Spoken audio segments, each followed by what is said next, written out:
Good morning students.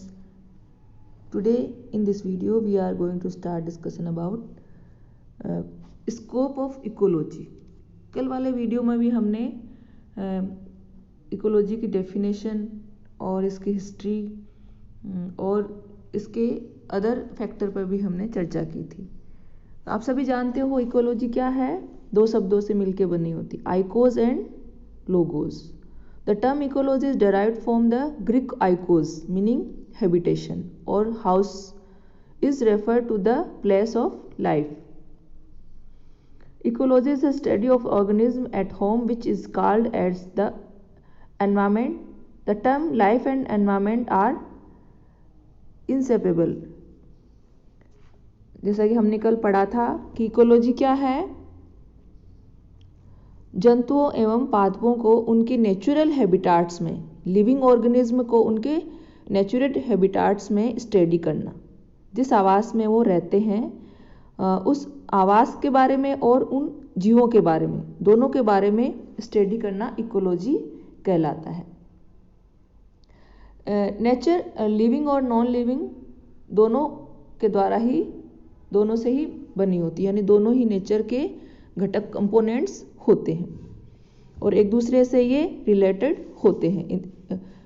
Nature के साथ में बायोटिक और एबायोटिक कंपोनेंट्स इंटरडिपेंडेंट, इंटररिएक्टेड और इंटररिलेटेड होते हैं। और हमारी जो नेचर है, हमारा जो पर्यावरण है वो डायनेमिक होता है और जिसका प्रभाव इसके क्रियाशीलता पर जो बायोटिक और नॉन बायोटिक दोनों कंपोनेंट पर इफेक्ट होता है।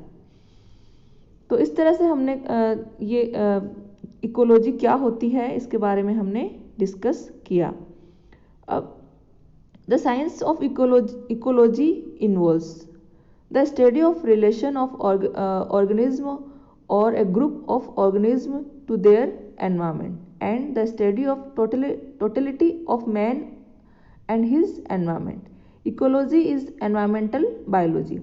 पहले इकोलॉजी शब्द का यूज़ किया जाता था, लेकिन अब इकोलॉजी की जगह इसको एनवायरमेंटल बायोलॉजी के नाम से भी जाना जाता है। It is well known that biology is the science of life. Science ecology also deals with the life and its surrounding condition. It is also called environmental biology, क्योंकि हम सभी जानते हैं कि इकोलॉजी हमें चारों तरफ से घेरे हुए रहती है, इसलिए एनवायरमेंटल बायोलॉजी कहा गया है इसको। हमारा पर्यावरण जो है, एनवायरमेंट है, वो चारों तरफ से हमें घेरे हुए रहता है। हम जो बायोटिक और नॉन बायोटिक कंपोनेंट्स को हमारा एनवायरमेंट चारों तरफ से घेरे रहता है, इसलिए इसको एनवायरमेंटल बायोलॉजी भी कहा जाता है।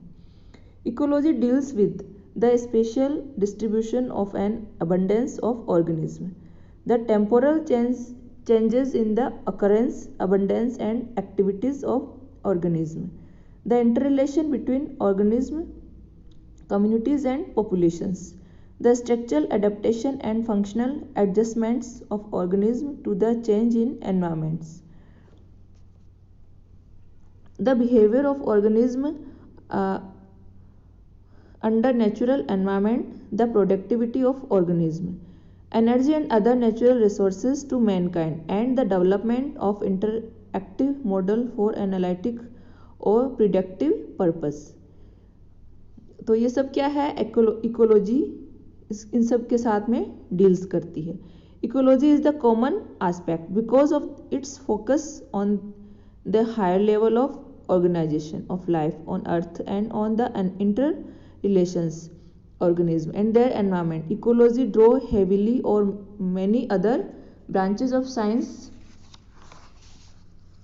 कौन कौन सी ब्रांचेस है? Geology, geography, metrology, pedology, chemistry, physics, इस तरह की जो ब्रांचेस है, एग्रीकल्चर, इन सभी से भी इकोलॉजी रिलेशन रखती है। अब हमने कल भी थोड़ी इसकी हिस्ट्री के बारे में बात की थी कि इसकी इकोलॉजी की हिस्ट्री क्या होती है। हम थोड़ी सी चर्चा करेंगे इसके ऊपर। The history of ecology goes along with the history of science. Ecology was first described as a separate discipline in 1886 by German जो बायोलॉजिस्ट था उसने क्या किया था, इकोलॉजी शब्द दिया था। Ecology was first described as a separate described in 1886 German biologist Ernst हैक्ल।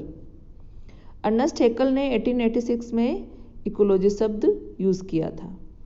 ये हमने it is multidisciplinary science aim to deal with many environmental problems.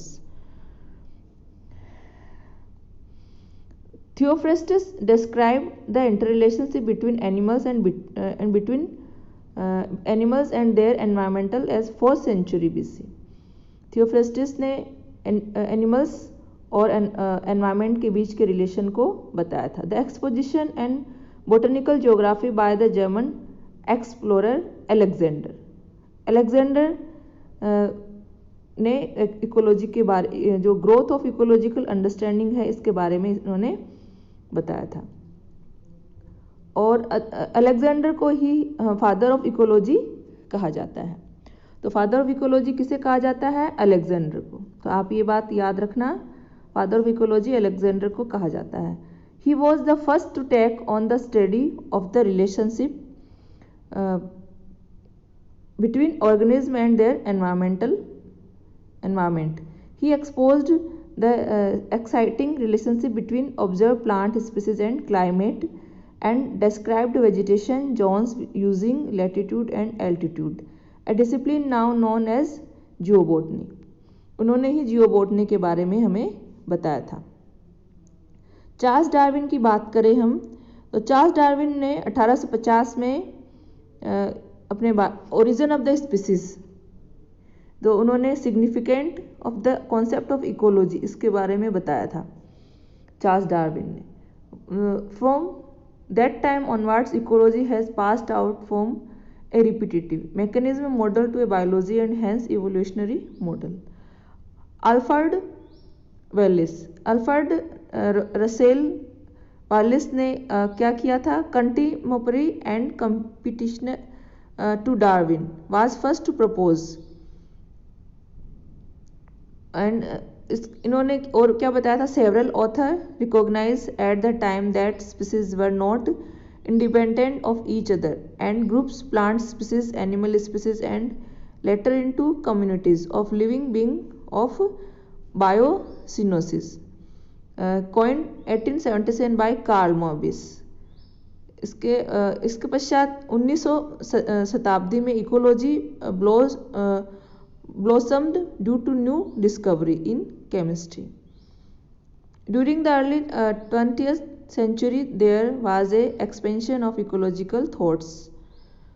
The term ecologist has been in use since the end of 19th century।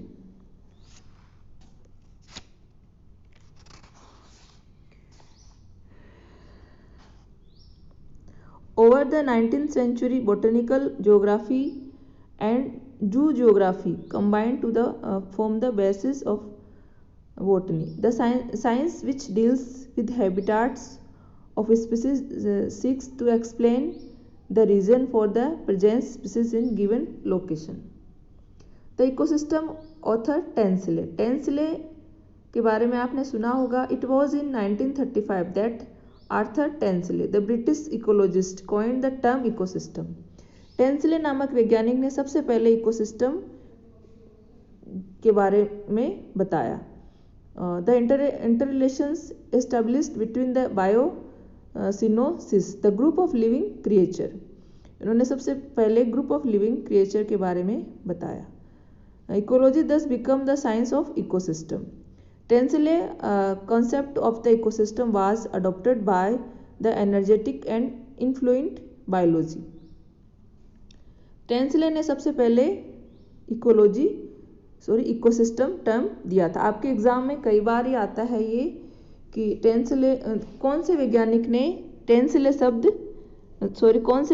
Ecosystem शब्द दिया था, तो Tansley नामक वैज्ञानिक ने ecosystem term दिया था।